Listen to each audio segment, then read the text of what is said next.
Frustrating time for you, hasn't it? But it looks like that could be coming to an end. Yeah, definitely. Yeah, it's, the last 12 months have been quite bad for me. In a way, I was kind of promised the Floyd Mayweather fight.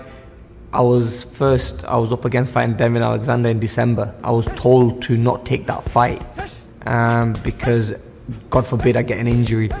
Who told you that? That was from my team, my advisors. Also, Golden Boy also had something to say with that as well. We moved everything. We didn't take the fight against Alexander, and the contract was sent to us around about December time. All the contracts were signed by my side, sent back to Floyd and the team. It wasn't about the money or anything. I just wanted the fight, to be honest with you. So a month went by. We just kept quiet. Didn't say anything about the contracts or anything, and it started to get frustrating then.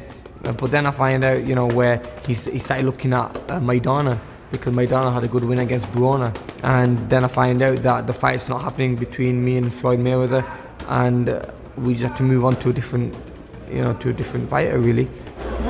I do regret not taking the Alexander fight now, because, I would have been a world title holder, I would have been the IBF champion. I know Alexander was a tailored fight for me. That would have been a good fight, a good winnable fight, and we just let that fight go. And whereas maybe if I'd taken that fight, won the title, maybe I would have had a little bit more pull power. I spoke to Floyd, funnily, a week after he announced he's fighting Maidana. My friend called me and said, "Do you want to talk to Floyd?" I said, "Look, if he's there, put him on the phone." And Floyd said, "Hey, how you doing, champ?" I said, "I'm alright." I go, "Floyd, what's all this? Why didn't you take the fight? What happened? What was the issue?" And he said, "Look, champ, because you're a great fighter, I respect you. The fight will happen. Look, I've got a few more fights left in my career, and the fight will happen between me and you, but it's just not yet." Golden Boy got back to me, said to me, "You can fight May 3rd on the Floyd card as chief support." I thought it was a good idea, because I'll always be in front of his face, Plus, Maidana is a guy who I've beaten as well, so kind of steal a little bit of the attention there.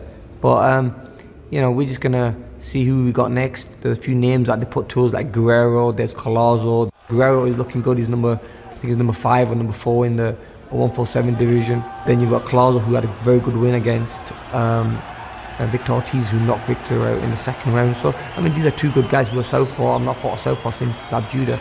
So it's good for me to work with different styles.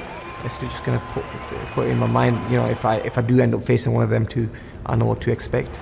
Does that mean there's no chance of the Kell Brook fight that a lot of the British fans would like to see? Yeah, not at the moment. The fight could happen in the future, but it's not going to happen just yet. I'm going to fight in America next.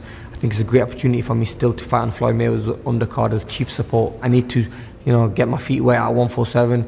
I can't take no more time out the ring. I want to keep myself busy. I can't wait to get in the ring myself. It's been such a long time not fought, so it's going to be great for me to get in the ring to see the last 12 months of hard work I've put in, how it's going to be. So tell us what you've been working on in particular with Amir over the last 12 months. Mostly his concentration and his understanding of the sport, his dedication to the sport.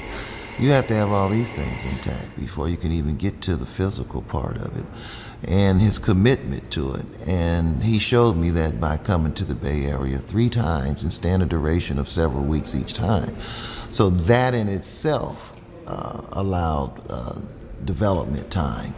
I believe that Floyd Mayweather will fight him next year, and really I believe it's a blessing in disguise, because Amir will have had another couple of fights conceivably under his belt and 2 or 3 more training camps. And I think having that advantage will even make it more dangerous for Mayweather. So I look at it in that way.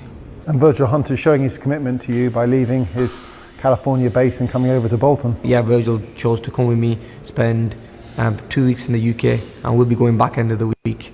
We'll be going back to California, but it's nice to come back here and train out here, because it gives me a chance to see my family and everyone, because I've been away for such a long time, and I just need some downtime as well as at the same time I was training.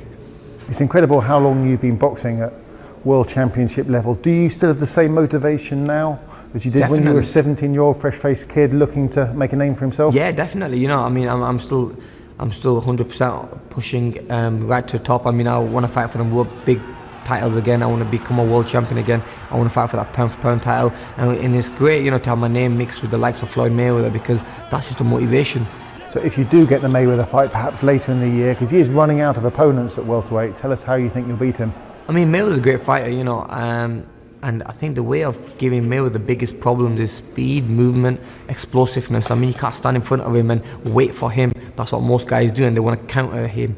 They want to time him, but you can't do that with Mayweather. With Mayweather, you have to be the first to attack and you have to be the first to counter back at him. Also, the in and out movement, the footwork is a key. Mayweather is one of the best fighters in the world. I'm sure, you know, he'll know how to what to do against someone like me who's got speed, movement. But I've never seen him fight anyone as quick as me, who's explosive. It's just good to know that, you know, we know of each other and we both want that fight. But you can't afford any slip-ups on May the No 3rd against Collazo or Guerrero. Exactly, it could be one of them two, or it could be someone else, you know. It just depends who Golden Boy want me to fight.